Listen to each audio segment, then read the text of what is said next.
Hi hello welcome to టీవీ24 studios. జైలుకి వెళ్ళడం కంటే బ్రో అనిపించుకోవడం మేలు కదా బ్రో. ఆంధ్రప్రదేశ్ రాష్ట్రంలో ప్రస్తుతానికి అతిపెద్ద అపార్ట్మెంట్ ఆక్సిజన్ టవర్స్ అని విశాఖపట్నంలో ఉంది. అందులో కోటిన్నర ఒక ఫ్లాట్. సహజంగా బాగా డబ్బున్న వాళ్ళు అక్కడ ఉంటారని చెప్పక్కర్లేదు. ఇంకా విషయానికి వస్తే 3 రోజుల కింద ఇదే ఆక్సిజన్ టవర్స్ నందు ఒక ఫ్లాట్ యజమాని స్విగ్గీలో ఆహారం ఆర్డర్ పెట్టారు.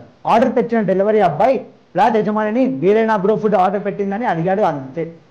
ఆ మాటకి విపరీతంగా ఊగిపోయిన యజమాని నన్ను బ్రో అంటావా అని ఫ్లాట్ నుండి కింద గేటు వరకు తిడుతూ వచ్చి గేటు వద్ద ఇక కర్ర చేతు కొట్టడం కూడా చేశాడు. దీనిపై డెలివరీ బాయ్ సంస్థ కేసు పెట్టడంతో యజమానిని పోలీసులు కేసు పెట్టి రిమాండ్ కూడా చేశారు. అంతిమంగా చెప్పేది ఏంటంటే, సరే నిజమే, ఆ కుర్రాడు బ్రో అనే యజమానిని అనకూడదు. మరి అంత పెద్ద అపార్ట్మెంట్ నందు ఒక ఫ్లాట్ యజమాని అయ్యి కాస్త పెద్ద వయసు ఉన్న పెద్ద మనిషి తమరు ఆ అబ్బాయిని అలా బ్రో అని పిలవకూడదు, అబ్బాయి అలా మాట్లాడకూడదని చెప్పిండొచ్చు కదా.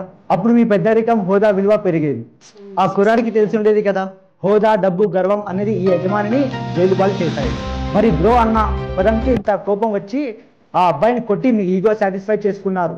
ఆ అబ్బాయిని కొట్టి మీరు వీరుడు చిరుడు లేక గొప్ప మగాడు అనిపించుకున్నారేమో.